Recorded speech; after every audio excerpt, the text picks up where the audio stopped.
Hi and welcome to another week with me, Justin Garner. This week I'm in New Mills and I'm currently on the Millennium Bridge, which is a bit of a tourist attraction for the town. This week we're going to be shooting film and I'm using medium format film, and I've gone with black and white, and I've gone with this Ilford Delta 100. And I'm going to carry on using this one just so I get used to it before I move on to anything else. The camera that I'm using is a medium format twin reflex, and it's called a Mamiya C3, and it's great to work with. It's amazing. What I have found doing film photography, it's made me feel like I've gone right back to the start of my journey as a photographer, and I feel like I've found photography for the first time and I've got loads to learn. So starting as a beginner, and yeah, let's just see how it goes, but I'm absolutely loving using this format.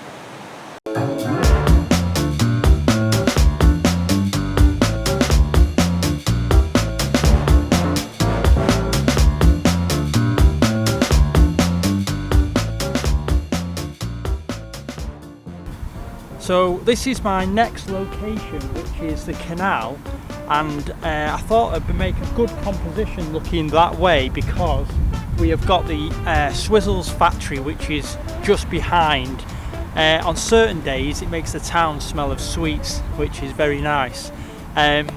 So how I'm using this medium format camera, I'm setting it on a tripod. I've got a shutter release cable which I like to use, so it keeps everything nice and still. And my metering, I'm using this Gosen Luna 6F as my light meter.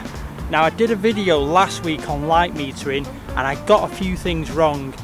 I think I said 1/4 of a second when it should have been 4 seconds, or vice versa, and a friend did put me right, but that's the beauty of me making these videos. If I do things wrong, people can put me right as well. It's almost like people are with me whilst I'm doing these or doing my photography.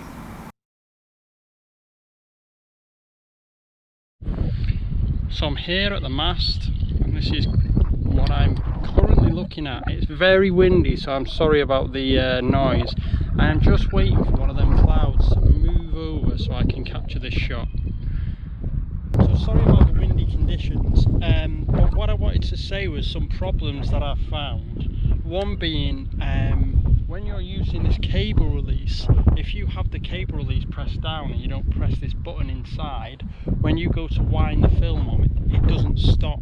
So I've wasted about 4 or 5 shots winding on and not realising that does that. So that's a lesson learned on my part. Another thing with using these kind of cameras where you've got your viewfinder looking down, the problem you have is you can't have your camera high up, like this high, because you can't look down the viewfinder, so you have to have it quite low or bring a step with you. So these are things that I've been basically finding out whilst I've been doing this, and it's getting an understanding of this camera and how it works. But it's absolutely brilliant looking down there at a reversed image, and it just feels like you're somewhere else. It's brilliant. I love it.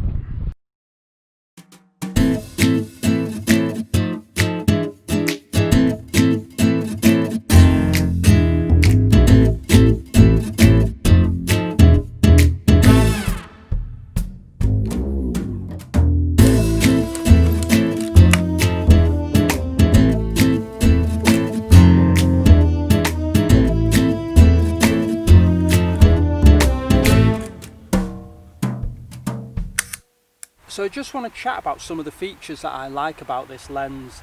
I like the fact that you can have things quite close to the lens and have a shallow depth of field, and I really like that. It goes down to 2.8, which is great.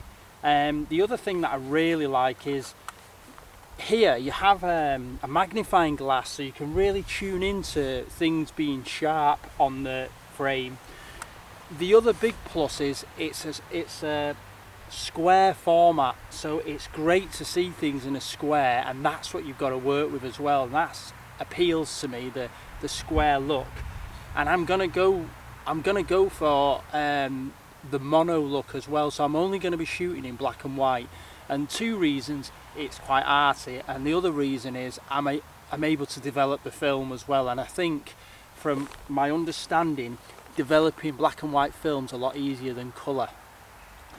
The other thing that I'm doing to make sure I'm getting the images, I'm taking 3 shots at different exposures, or 2 shots. So I'll always take one at what the reading's saying on the light meter, and then I'll take one a bit longer so that I've got detail in shadows.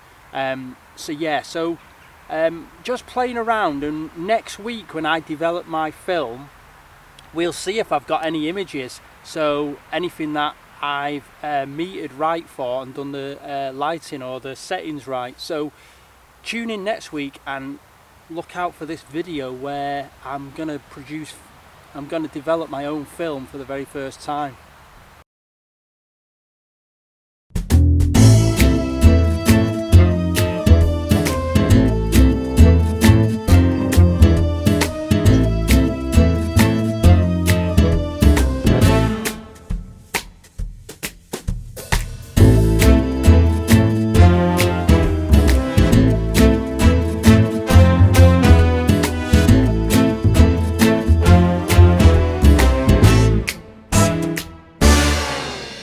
So I'm back home and I've got 2 rolls of film to be developed. I'm just waiting on some chemicals, which I'm really excited about, because then I can crack on. So this is going to be the first time I've ever done this, and I will show you, or you'll be with me every step of the way. So thanks for watching, and thanks for staying tuned each week, and I'll see you next week. Take care, see you later.